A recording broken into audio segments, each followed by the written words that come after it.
Hello and welcome to today's webinar. My name is Paul and I'll be in the background answering any WebEx technical questions.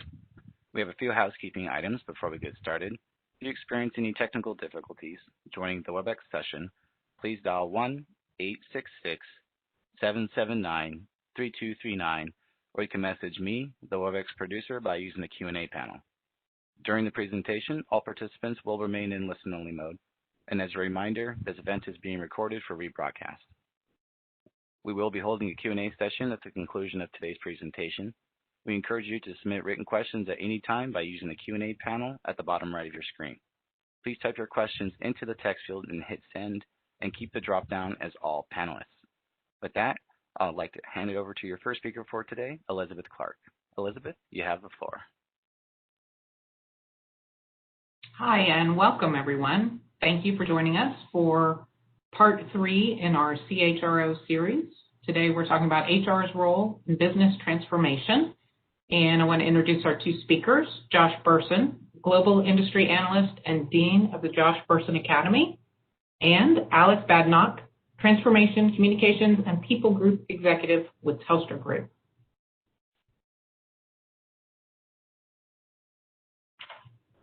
We couldn't do this without our sponsors. We want to say a quick thank you to ServiceNow. Today, organizations are responding to unprecedented business challenges that have radically changed how and where we work. Discover how ServiceNow employee workflows can help you deliver the right experiences for your hybrid workforce and improve productivity from anywhere. Make it easy for employees to find answers, get help, and request the services they need using intelligent workflows.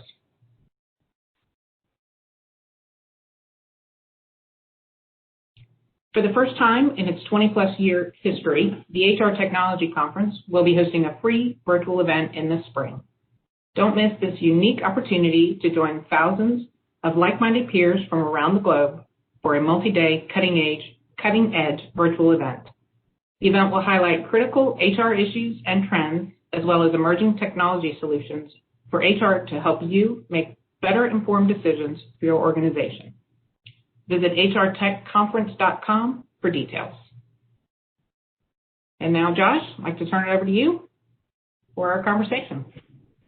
Thank you, Elizabeth, and welcome, everyone. There is a good group of almost 400 of you and probably more joining. And I think I know why so many people showed up, because we have a very, very highly esteemed guest, Alex Badenoch, who I'm going to introduce in a few minutes, to talk about business transformation. And for those of you that are sort of core HR people, business transformation is an enormous topic. And before I introduce Alex, and you can read her background, I'll talk a little bit more about her background in a minute. Alex is one of the few CHROs that also run a business transformation function or a part of the business. It's unusual for me to run into that, but in particular, it's an important theme because this is what's going on in the world. And of course, Telstra, as a telecommunications company, is in one of the most disrupted and constantly disrupted industries of all. My experience in telecommunications is my wife worked for Pacific Bell, which then became part of AT&T, and you know what happened there. But these companies are service providers, technology companies, media companies. They do a lot of things. And so you're going to hear some interesting things from Alex. And Telstra is probably one of the leading companies in the implementation of Agile work practices all over the company. But before we get into that, let me tell you a little bit about why business transformation is the topic. If you go back to, the last major economic cycle, which was back in 2008, we have been on a transformation journey since then. We've been through digital transformation. We've been through the increasingly automated roles in jobs, the reduction of the manufacturing economy, the growth of the service economy, digital products and services. And then, of course, what happened last year and this year is we digitized everything that wasn't digitized because we had to. We digitized the way we do retail, delivery, entertainment, music, healthcare, consulting. I mean, anything I can think of, suddenly got a shot in the arm, which means that, you've all been dealing with organizations that not only have had massive disruptions on the people side, but the business itself. And one of the things that I think I want to talk, a lot about with Alex is this fact that what we do in HR may seem like it's important on its own right, which it certainly is, but it must be done in the context of what the company is trying to do. My experience over the last 12 months, and some of you have seen this in some of the other things we've been doing here with HRE, is that every company we have talked with over the year has been going through an hyper-accelerated transformation to something they didn't know they were going to have to do a year ago. Most of the companies in most industries weren't planning on going digital so fast. They weren't planning on delivering products and services in a low-touch environment. They didn't realize there was going to be so much demand for toilet paper or cleaning supplies or masks or whatever the product may be. In fact, one of the interesting stories I ran into is Target, who I think we are going to have Target, or we had Target on one of these calls, actually plotted the transition of our home life through the pandemic through the shifting things that they were seeing people buy in the retail stores. They could tell in the early stages people were buying health and cleaning supplies, then they were buying technology, then they were buying lighting, then they were buying furniture. And so, it was changing so fast that, they basically had to reinvent the business they were in real time. And I think that's true for almost everybody. The only companies that have not had to go through quite so much is the tech companies, because they were in some sense already prepared for this. But even tech companies have seen, staggering growth, demand for products and services like they never saw before, cybersecurity threats, use cases for their products that they never dreamed of. And in fact, as you know, in the HR tech world, everything you bought for HR tech a year ago got used for something you weren't planning on using it for last year, and resulting in all these issues on the right. And so let me just talk about the issues on the right for a minute, because this is one of the things we're going to talk about with Alex.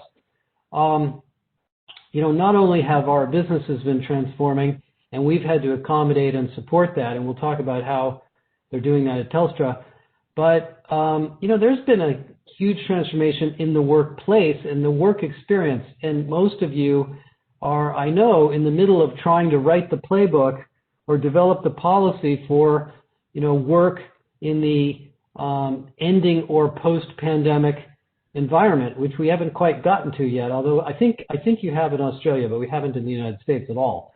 So we've had remote work at home, working in teams, we're going to talk about with Alex, tremendous amounts of uncertainty leading in an experience where we don't always know what the business plan is, because the business plan that we built 6 months ago didn't seem to apply anymore. Dramatic improvement in need for digital skills. I just read a report this morning that the demand for software engineers and digital people went up by 30% this year. That's even more than it was before the pandemic. The extension of demographics. People in the United States, at least, I think this is true in the UK and probably in Australia too, are working longer in their careers. They're working to later ages. So we have expansion of the workforce on both sides, 5 to 6 generations of workers.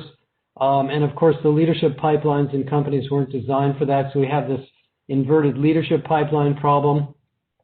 The massive issues of racial justice, diversity, inclusion. We'll talk about that with Alex.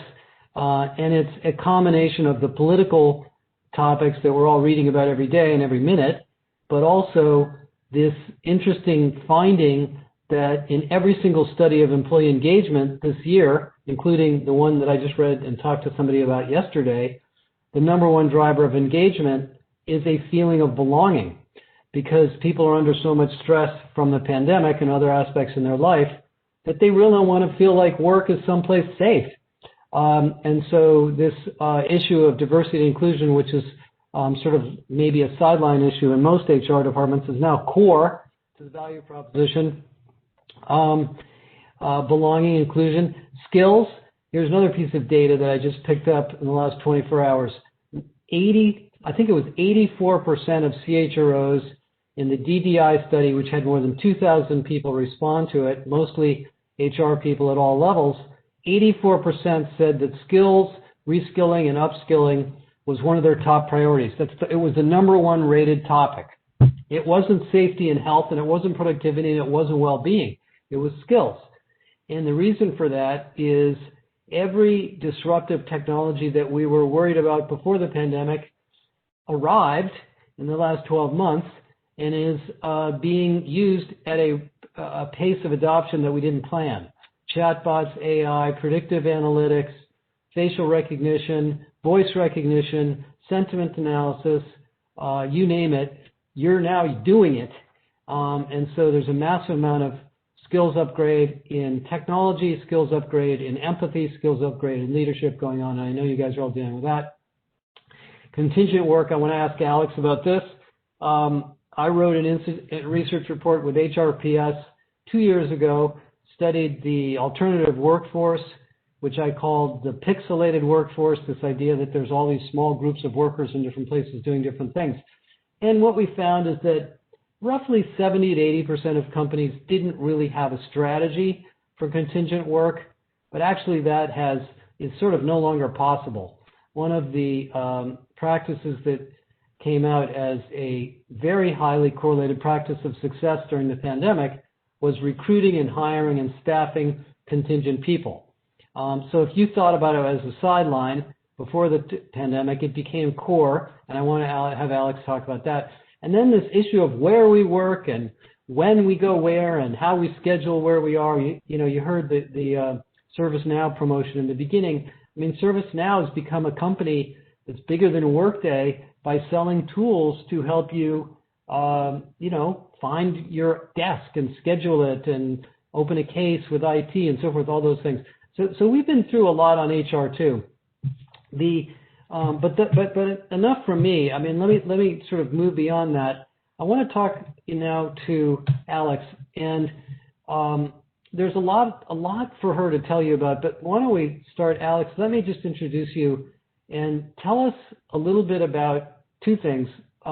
First of all, what's going on at Telstra and the Agile transformation, and then your role in the company, because I think you have a very, very unique role. And thank you, by the way, for getting up at 5 o'clock in the morning, because I know it's 6 o'clock in the morning for you now, to join us. I really appreciate that. I know you have many other things to do besides this.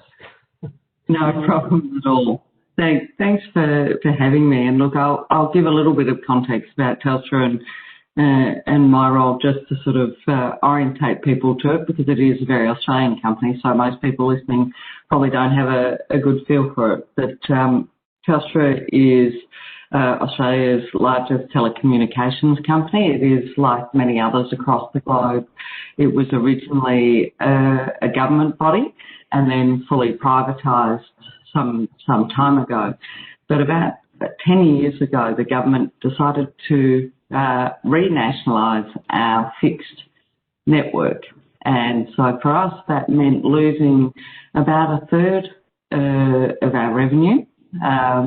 We, like many telecommunications companies, are challenged by different players in the market who are the over-the-top providers who are often accessing a lot of the revenue for the capital investment we make in the infrastructure. But about 3 years ago, the impact of different competitive environment, losing about a third of our revenue, meant that we were seeing our share price massively challenged. We were seeing market sentiment turn against us in terms of frustration with where Telstra was at. We weren't where we wanted to be on customer service, and we were seeing employee engagement decline significantly. So for us, we needed to do something fundamentally different, and that's where our current transformation, which has been going for about 2 years, emerged. And at that time, I was lucky enough to play a critical role in defining the company's new transformation strategy, which we affectionately call T22, not the most creative of names. But the job I do is quite unique and an amazing opportunity because I get to lead the total company's transformation delivery across all elements of the business transformation, as well as staying very, very focused on the people and communications component of that change. And our transformation strategy, Josh, is built around 4 pillars. The first one's all about transforming our customer experience, our products and services, and really reinventing what our telecommunications is from Telstra. The second is about building or separating and creating a standalone infrastructure business for the infrastructure components. And I'll skip to the fourth and then come back to the third. The fourth is probably some of the more traditional things around our economic performance and our cost to serve. Importantly, our third pillar is all around people, culture and leadership and the capabilities we need to succeed. And it's been a pretty important anchor component to the success of the strategy so far. And it meant redesigning our entire organisation. We've taken 2 to 4 layers of management out across our entire business. We've reduced our workforce we're getting close to 25% over the last two years, and are on track to take about $2.5 to $3 billion of cost out of the business. But an important part of that, which has been a cultural change catalyst, but also has improved our speed to market and seen fabulous employee engagement shifts, has been a significant shift to Agile.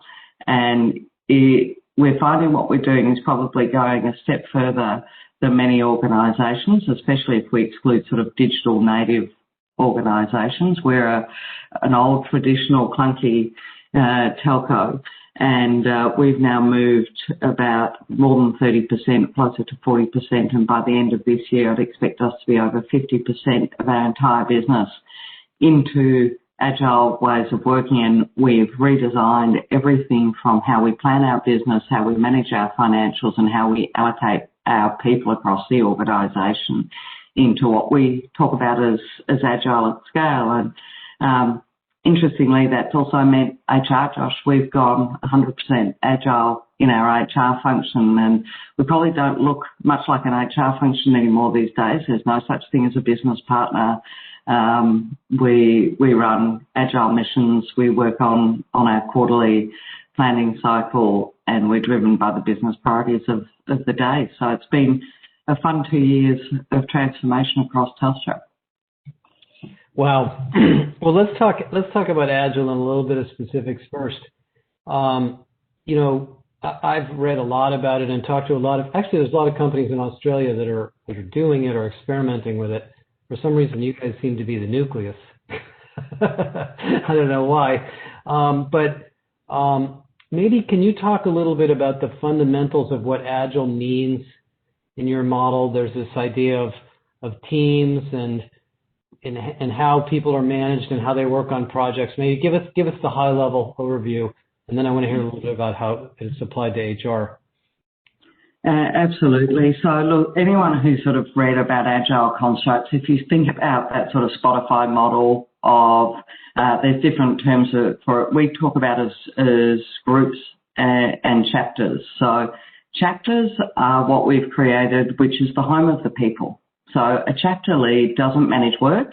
They are responsible for actually planning the mix of skills and capability, focus on people's career development, and allocating resources to work in the right mix and at the right cost construct. So, for example, we have a chapter that specifically is around customer experience. They've got customer experience designers. They've got a range of people that are all about designing the end-to-end customer experience. In HR, for example, we've got a chapter that's on change and implementation. So our chapter leads are are fully dedicated to caring about our people, which is actually a critical part of, in my mind, a big step change in organisations and changing employee experience.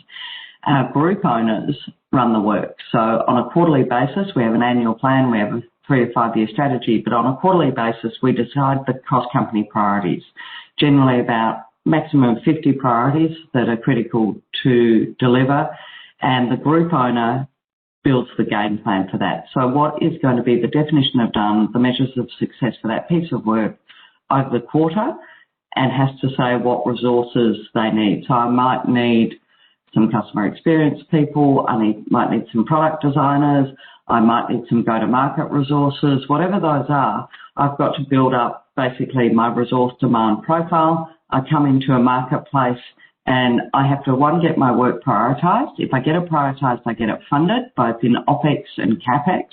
And then I have to compete for the best resources to build my cross-functional team to deliver on that. So basically, you've got this matrix of the people who run the business and the people who run the work. And one of the critical things for us culturally was that it was about changing those very siloed, hierarchical constructs. It flattens up your organisation and it embeds true collaboration in how you work. It drives a much faster speed to market in the cadence that you work at. And you're very clear as a company about where you're investing your money and your people's time to drive outcomes. So high level sort of thumbnail sketch, that's Agile at Telstra. So let me just a little bit more on the model. So is it a quarterly? Do the groups change, review their goals, and then reallocate resources once a quarter based on the projects? Is that how it works? Yeah, roughly. I mean, it's important, and especially for a company of this sort of size and scale, you don't want to be changing what you're doing every single quarter. So the annual plan becomes very important in terms of what we're going to deliver, whether it's customer outcomes, market commitments, our financial results. We're very clear on what our overall sort of goal is for the year, and we've got this broader 4-year strategy which defines a roadmap for what success is going to look like at the end of that strategy. But on a quarterly basis, we get very specific about what work we want to do, need to do, and have the capacity to do. So for companies that are thinking about doing this in various areas to get started, what areas of Telstra were maybe the most easy to start with in Agile, or did you just sort of break the glass and just say, this is it? You guys all have new bosses. You're going into new groups. How did we start? Yeah. Look, we went pretty hard at it, and there's different ways to do this for different companies. I do think you've got to be reasonably bold. I watch a lot of people experiment in very isolated pockets, and it's very hard to get the scale and pace of change when you're sort of playing with little experiments. And the other thing that's pretty fundamental for me for Agile is it's really about driving collaboration and cross-functional capability. So if you're starting a really small spot, it's hard to get that benefit quickly. We did a couple of things. Pretty much overnight, we redesigned our business to be what we talk about as a functional model. So we broke our traditional business unit silos and we created a new scaffold on which to put Agile. And then some of the functions were built overnight as Agile native functions. So our product and technology function was literally designed to go live as 100% Agile. And we had a very clear roadmap to say the minimum requirement is we needed a product and technology, we needed network and IT, we needed our core customer design teams, which we call segment, all going Agile pretty much day one. So we flipped about 5,000 people into full-scale Agile in our first step. And then we got a few surprises along the way, Josh, like groups like procurement suddenly thought they absolutely had to go Agile. And amazingly they have, and it's delivered really great benefit. And then in HR we thought we should actually live our own change. And so we went there as well. So we're now about 15,000 people in 100% agile ways of working, and we'll be close to 100% of our teams working in some form of agile within the next 12 months. So it's pretty quick. Well, let me ask you one more before we get into the HR part of it. I've talked to companies that have done this for years and visited companies that do it, and it always struck me that the biggest challenge was changing the paradigm for each individual on what your career is going to look like and how you're going to be rewarded. How did you get through that, or tell us a little bit about that journey? And being a traditional telecommunications company, I go back to my wife's days at Pacific Bell. You worked there your whole life in the old days. I don't know if that's the way Telstra used to be, but that's a big change. Yeah, it is, and you're right, and Telstra is not that dissimilar. We have a lot of people who have worked their whole life at Telstra and are very traditional in their mindsets about hierarchy and career. And it was one of the big issues and huge emotional tensions in the organisation, both from our most senior executive levels. The day we announced some of the first changes, we exited 50% of our executive leadership team. 90% of our executive leadership team no longer had the job they had the day before. And we took out 25% of our management layers on day one. And so one of the reactions was, so where's my career? Where's my progression? I've defined myself by how many people I lead, what budget, costs or revenue I control. And you're now telling me those two things don't sit together anymore.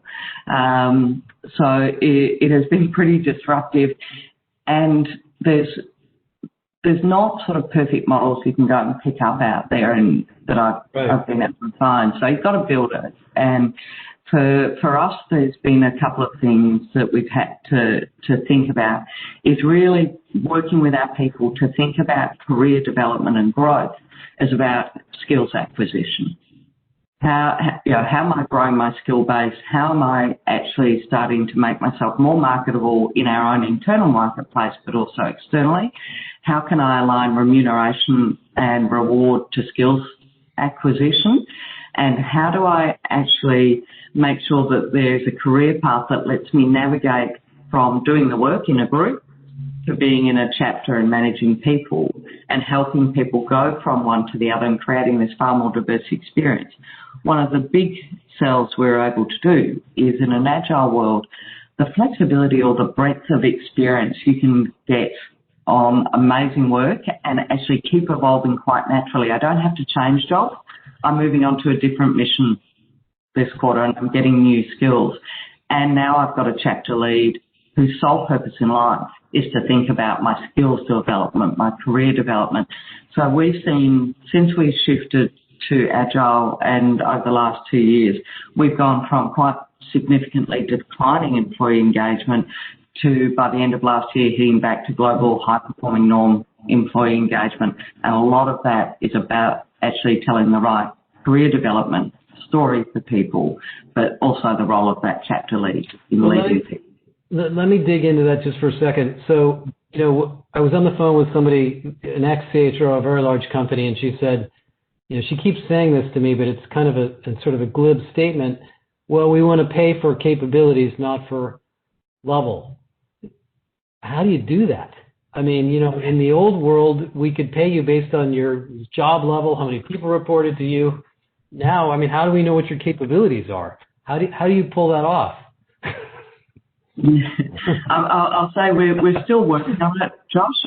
But I think some of what we found we had to do anyway was go back and redefine how we thought about jobs. So if you want to do this, you can't leave your old sort of traditional structures in place, which do, regardless of what system you use, they look at what job level I'm at, what revenue I'm accountable for, and how many people I manage, at a rough view. So we went back and we redefined what we talk about as our career architecture, and we started redefining our job levels based on skills mix and depth. So what breadth of skills does a role need, and do they need to be sort of novice? Do they need to be masters of those skills? And basically have fully redesigned all of the back-end architecture of our organisation, and then brought our remuneration and job sizing alongside that. So I can sit at exactly the same level, I can have exactly the same job title, but I can be paid 50% more than the person sitting next to me because of my skills breadth or depth. It takes time, and you have to break your whole system and redesign it. If you want to use a traditional, and to be blunt, most of the traditional job sizing tools don't do this today. No, and to me, what Agile is really predicting in many ways is that most companies are becoming more like professional services companies every day. What in terms of just that one topic of, this person is making 50% more than the person sitting next to them, is there some trick to evaluating this person's capabilities? Is it reputation? Is it from the performance management process? Is it an assessment? How do you avoid it being very political? Because even when I worked at Deloitte, that was supposed to be the same way, but there was an enormous amount of politics under the covers that, you just had to be a part of. And look, I'm not sure there's the perfect system in this space, because it's sort of a combination of science and art in terms of assessing people's capability. But there's a couple of different things.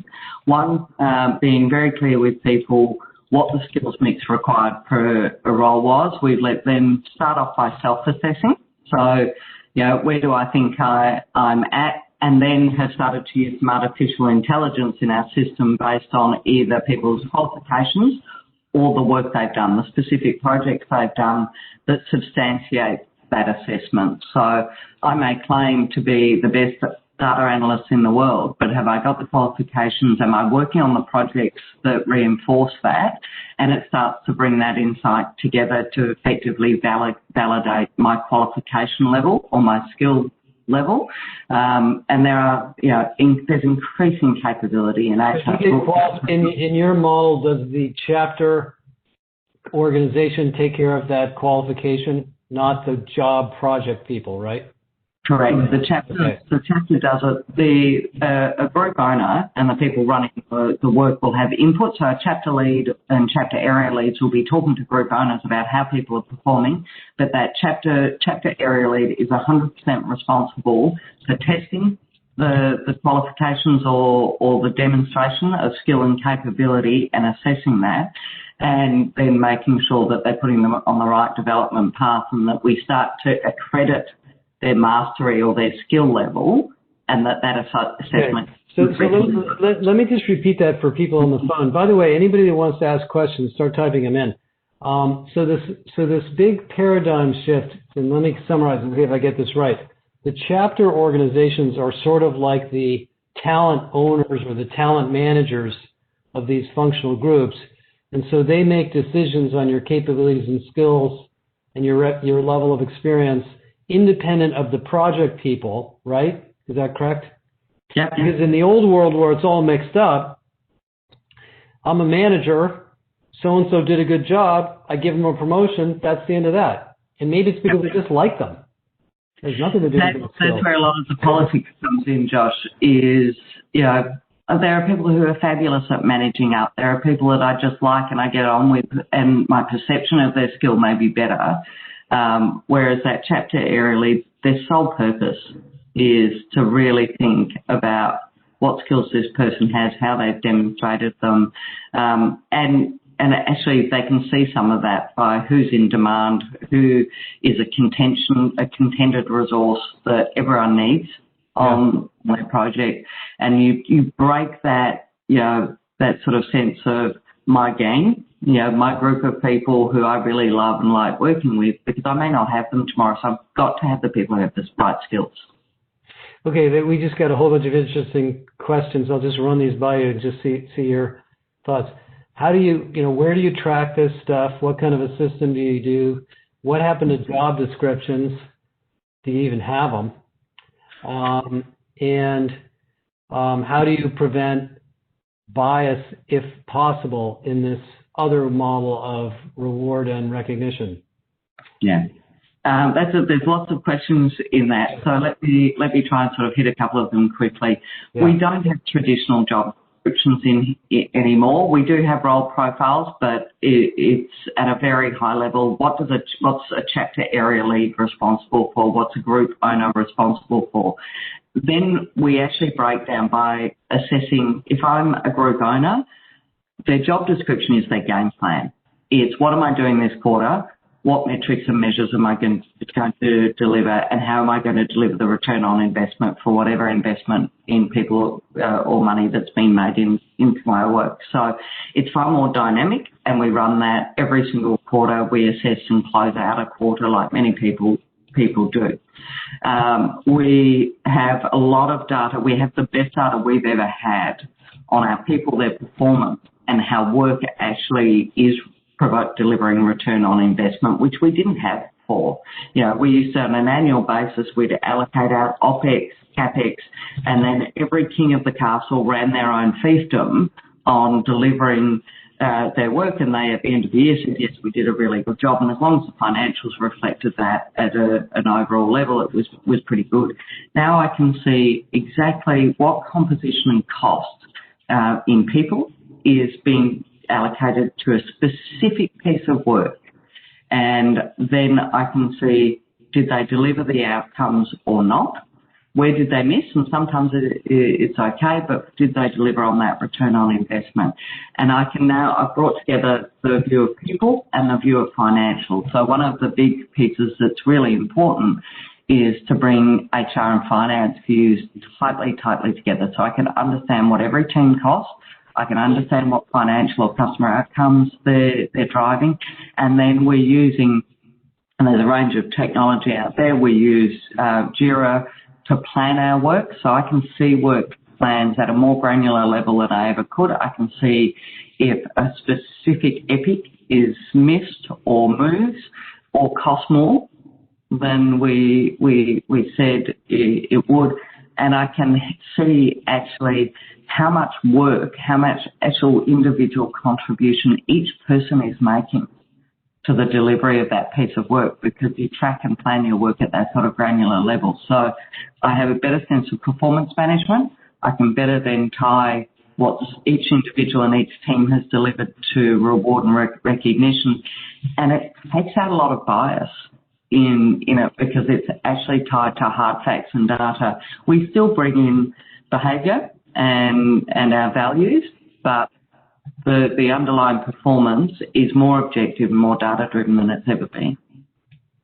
One of the things you brought up that I'm noticing on some of the questions here is because your job is bigger than HR and you're dealing with the whole company, the financial measures and the financial operational measures and the talent measures were all re-engineered at the same time. Whereas a lot of these people are asking questions like, how do I do this when the reward system is the old way, the career system is the old way, the budgets are the old way? I don't know, what's your answer? Not very many companies get to do it in one big self-soup like you have. And that's why I sort of say I'm a bit privileged in the job I've got. But I will say that when we first designed this transformation, my job was predominantly HR. And I remember sitting in a meeting listening to the same conversation I've been listening to time and time again about all the challenges we were facing and why we couldn't change, etc., and speaking to my CEO at the time and saying, it's time to make a real change. And he sort of looked at me and said, well, what do you mean? I said, well, I've got an idea about it. Let me put it down on paper and I'm going to give it to you. And it wasn't the CFO who woke up one morning and said, I've got to transform how we allocate budgets or how we think about the financials. So let me ask you, what was it about your background that gave you the perspective to push this through? Yeah, I think I've been lucky. I mean, I've worked in a very broad range of industries. I have sort of strong sort of financial and commercial capability, and I don't tend to think about my job as just being in the bubble of HR, because HR should be one of the most commercial functions in your organisation. Most of us, when you think about HR, in many organisations, you're accountable for the resource that is 50% or more of the company's cost base.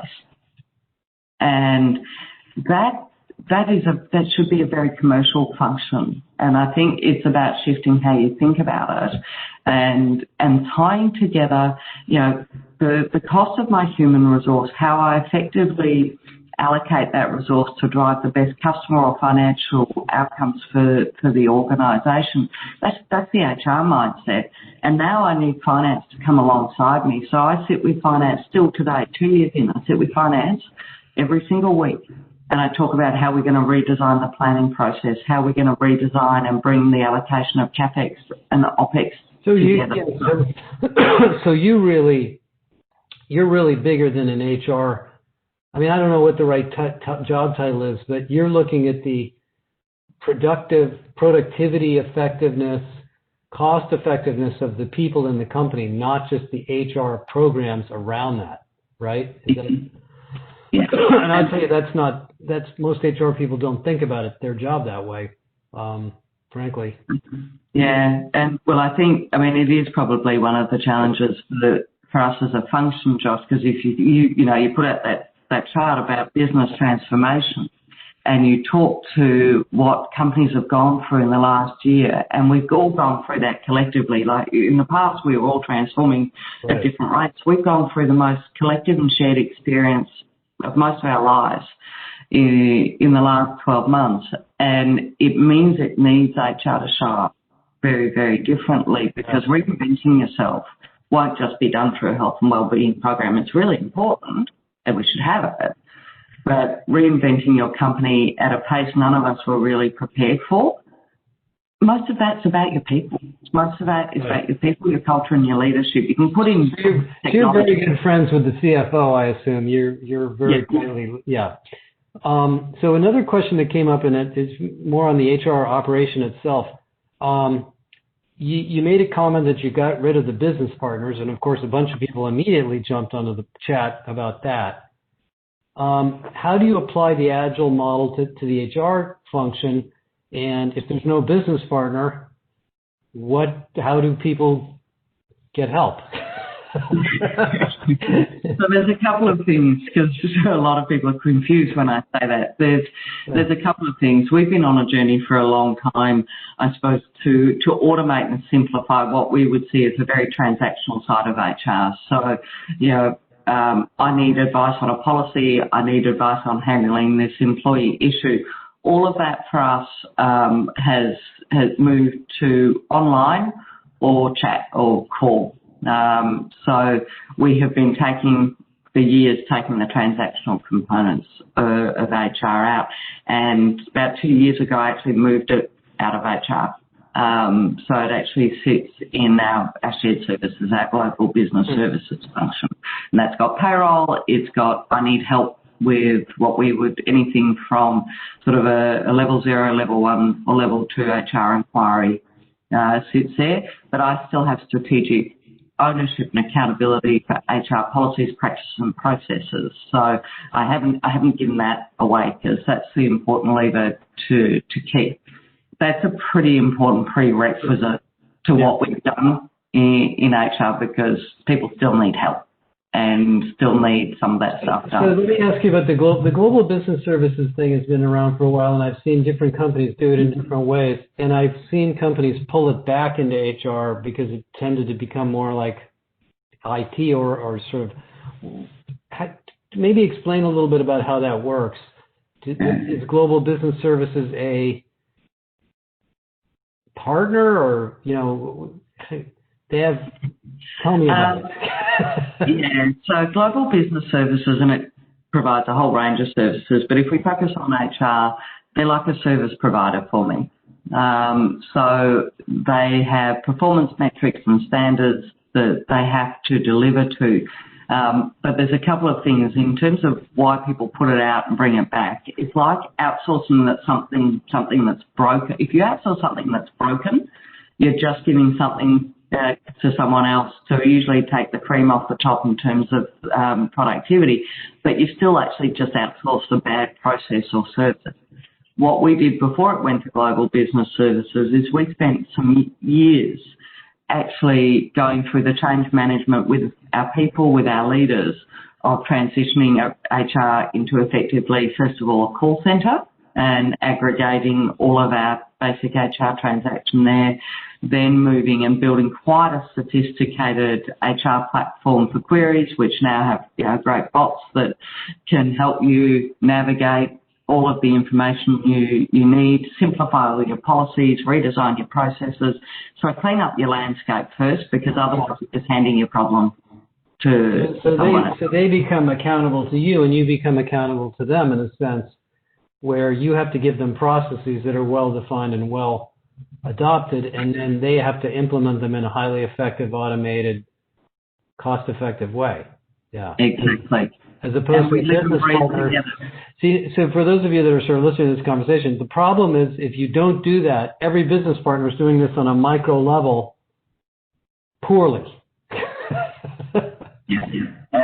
And it just means you disaggregate your capability, and each business partner was responding to individual needs. Now I have the data and insights to understand which of my company processes are broken, and so the Agile part of HR, the non-business services part, works on missions. So what are the biggest company priorities at the moment? And for us, implementing Agile remains a big company priority. So I've got a big team who is still redesigning the organisation, who is building and measuring, managing and building Agile capability and functionality in the team.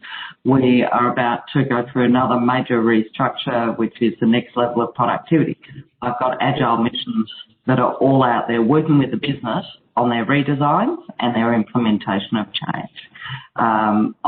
You'll be amazed to know, probably like many companies, I have an Agile mission around the future of workplace and what that's going to look like.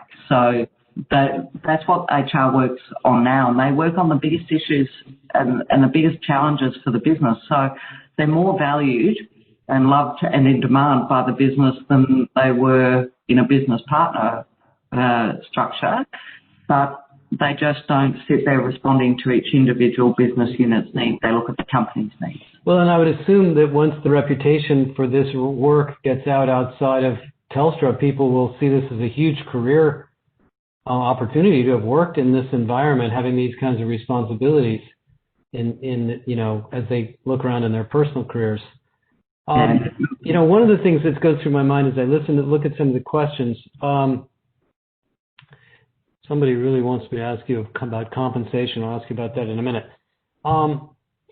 If you're a CHRO and you don't feel comfortable with Agile, but you know it's a good idea and you've read about it, and maybe your CEO, is or doesn't care about it. You're in a traditional company. You're doing, maybe you're a CPG company or you're a manufacturer or whatever. What should you do? Should you hire a head of Agile? Should you talk to the CFO and tell him we got to reorganize the whole place? Go look for another company to work in? How do you guys have been there's something, like I said, there's something in the water in Australia. When I visited different companies, there's a lot of people that have lived this way, but in many parts of the world, it's very uncommon and unfamiliar. What do you think? I think you have to start with your business context first. So, I didn't wake up and go, gee, I want to be Agile today. I was looking at what business problems was I facing. I had to take out a massive amount of cost in the organisation. So I had to be able to deliver work in a more cost-efficient and effective way. I knew I had massive cultural challenges around deeply siloed, hierarchical organisations where people at the most senior levels clung on to managing those fiefdoms pretty strongly. I knew that I lacked customer centricity in our product and service design. So you have to start with what problem am I trying to solve? Yeah.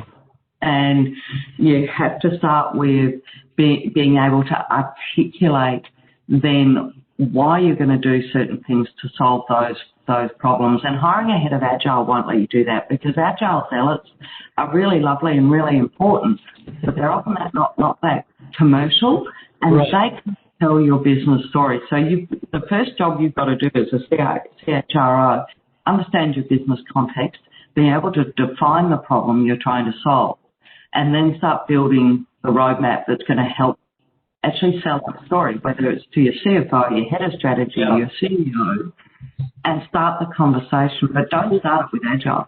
So as I understand your structure, and I don't know the details, you have a product and technology organization that deals with all of the products and technologies for Telstra, right? And then you have market-driven groups based on different market segments. Yeah. Most HR people, that's org design at the highest level, right? Do you think HR people should be thinking at that level? Is that what we would ask? This is something, by the way, we are working on a program in our academy on org design to try to give you guys this opportunity. I certainly believe in that, because that's the essence of making the people function work, is having people organized effectively. But because I remember when I was at Deloitte, just one more thing, and then I want you to talk about it.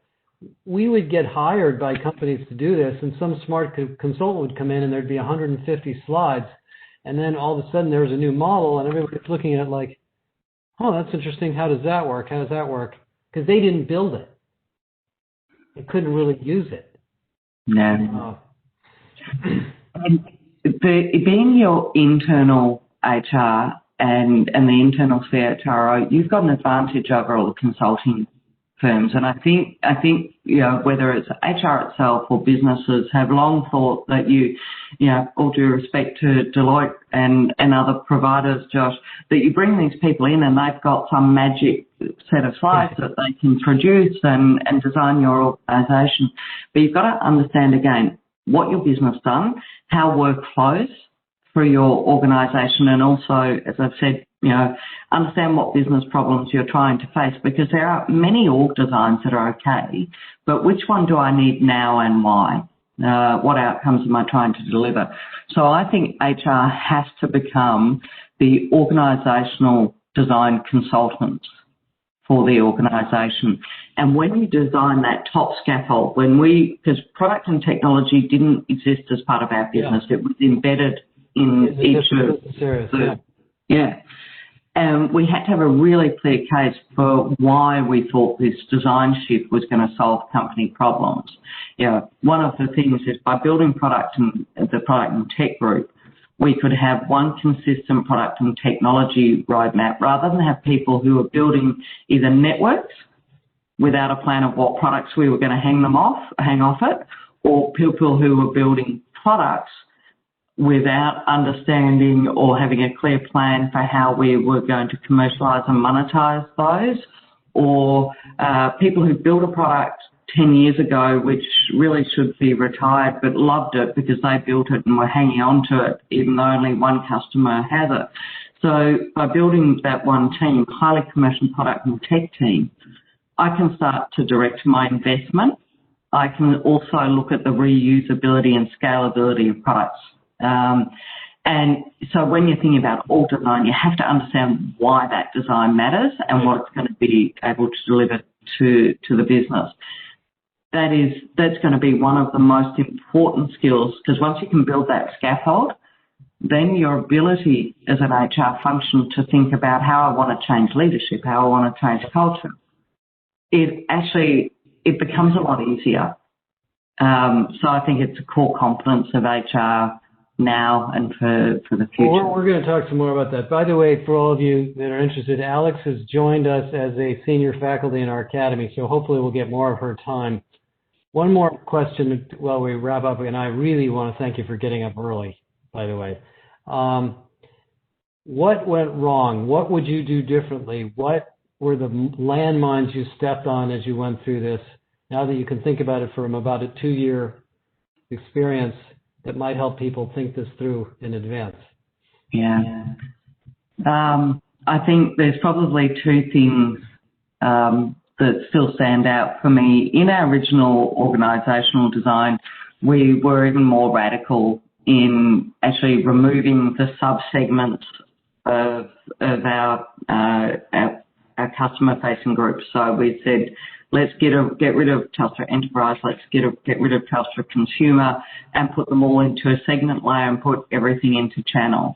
It's still one that I'm not sure we should have compromised on, because we left a couple of fiefdoms in the middle of the organisation, which I think still today cause us some challenges in sort of control, people trying to hold on to traditional control ways of leading, and I suspect in the next 12 months it's a topic that will re-emerge. In customer service or in the whole business of selling and everything?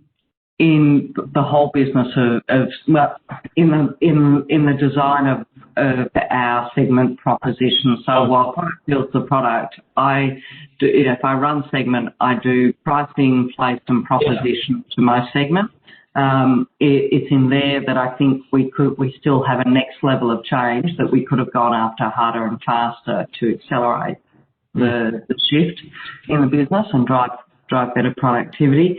I think the other is that while we had a very clear of how we were going to change the financials and the operating model of the business,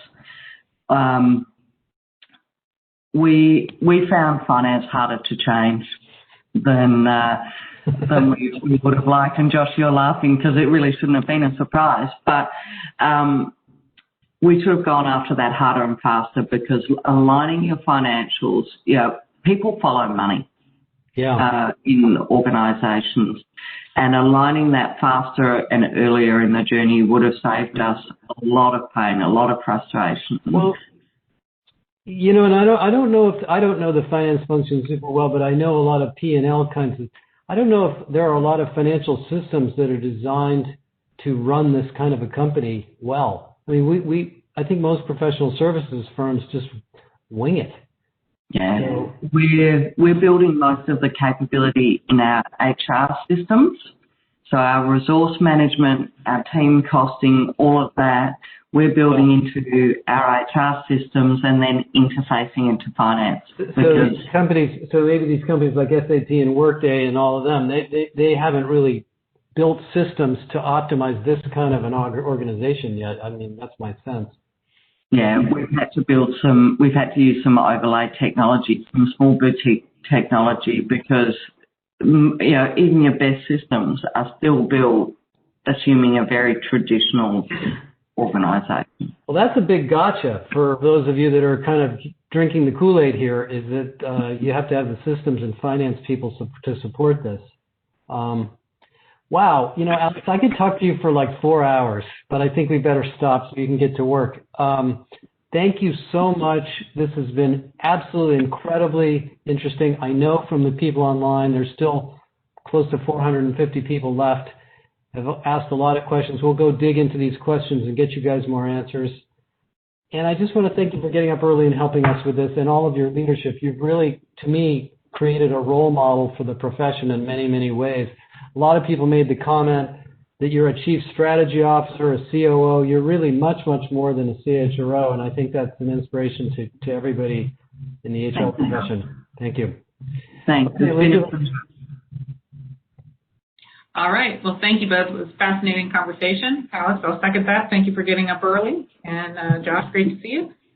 Thank you very much. Have a good day, everyone. We'll try to answer as many of the questions as we can in the post-production. Excellent. Bye, everybody. Bye. Thanks, Alex. Youre, for joining today's session. You may now disconnect and have a great day.